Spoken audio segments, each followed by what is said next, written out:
Saving money in today's climate is often slow and unrewarding, and when you sacrifice so much in life to save money that still isn't enough to achieve what you want, it's easy to question why on earth you bother. Well, I'm here to tell you that if you feel this way, you're right, but you're also probably going about saving money in an outdated and inefficient way. So in this video, I'll show you the right way to go about saving substantial amounts of money that will impact your life, with much less of an impact to your day-to-day life than you would think. 70% say they are stressed about their personal finances, and that includes 57% of people earning $100,000 or more. And the main factors contributing to financial stress for the six-figure set include inflation, economy-wide instability, interest rates, and a lack of savings. So let's get straight into this with the overarching approach that you need to be using to make saving worthwhile, and that is to use what I call the Goliath Method. Let me explain. You've probably seen endless videos giving similar tips when it comes to saving that give advice along the lines of make your own coffee instead of buying Starbucks and don't order takeout. Spending more money on coffee than you do on retirement is ridiculous. This is the exact kind of advice that was very reasonable in previous economic climates where saving an extra $500 a year was impactful. But let's be honest, this means very little for the sacrifice in today's world. So we need to go bigger and attack areas where we can gain an outsized savings return for the effort we put in and the sacrifices we make. So take a look at this. Here is the average expenditure of households in the US.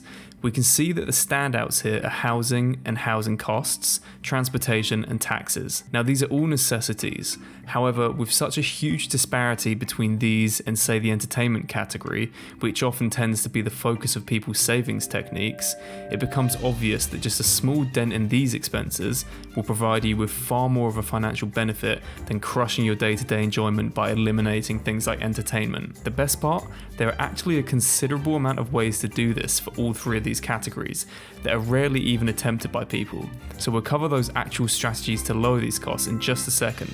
But before then, there's one more really important point to bear in mind when approaching this, and that is to understand the alternative to this method, which quite frankly is probably what you've been doing. Let's be honest, if you've been trying to save money, you're probably not hitting your goals consistently.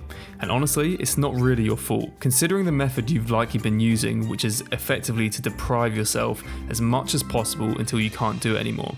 This plays into a number of psychologically detrimental side effects of saving in this way, most notably decision fatigue. If your primary method of saving is to not buy coffee out and to say no to friends going out to eat on the weekend as much as possible, you're having to make consistent decisions that deep down you don't want to make. This, coupled with the comparatively low amount of money you can even save from these methods, tends to be a recipe for disaster, or at least inconsistency.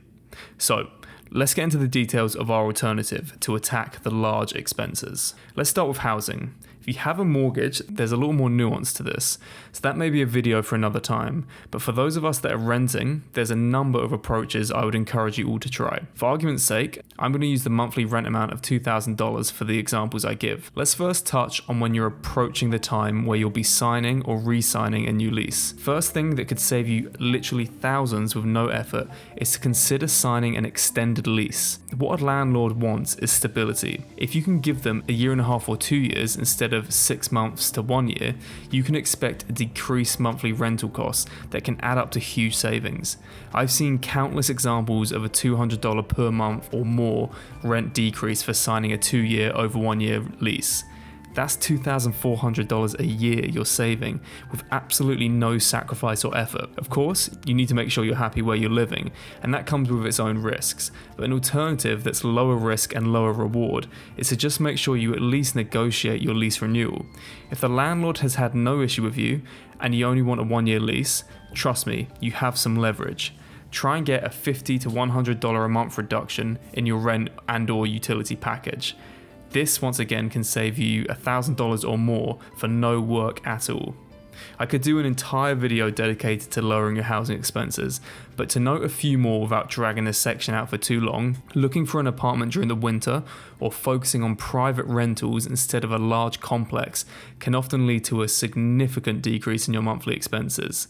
Of course, there's no guarantee with any of these approaches, but our next section involves some areas where you can literally guarantee yourself thousands of dollars of savings a year with damn near no work at all. Before we touch on this, please consider liking this video and subscribing to the channel for more content that will actually improve your finances. So, I was not exaggerating when I said this section is quite literally free savings. So let's touch on another large chunk of expense, which is taxes. Now don't click away, I'm going to keep this as bare bones and simple as possible. You can do this in a matter of minutes. Every company will have some sort of pension plan in place, be it a 401k plan or a pension scheme. What most of these boil down to is your employer will match a certain percentage in contributions if you contribute this amount. 5 to 6% is an average range for this. So, if you have a salary of $80,000 for example, and you are not contributing to your pension plan, you're leaving $4,000 assuming a 5% match on the table. Don't do this. Look at it this way, if you're committed to saving money that you don't anticipate needing in the near future, there is absolutely nothing that will yield a better return on your investment than your employer doubling it for you and investing it. What's better is you get tax savings on this as well. Any amount that you contribute is considered tax-free. So assuming a theoretical tax rate of 30% on your $4,000 contribution, you are also saving an additional $1,200 in tax that you would otherwise pay. That's $5,200 that you're potentially wasting without even knowing. As I mentioned earlier, taxes could be something you look into for hours, but you should at least check on the low-hanging fruit in terms of deductions you may not be taking.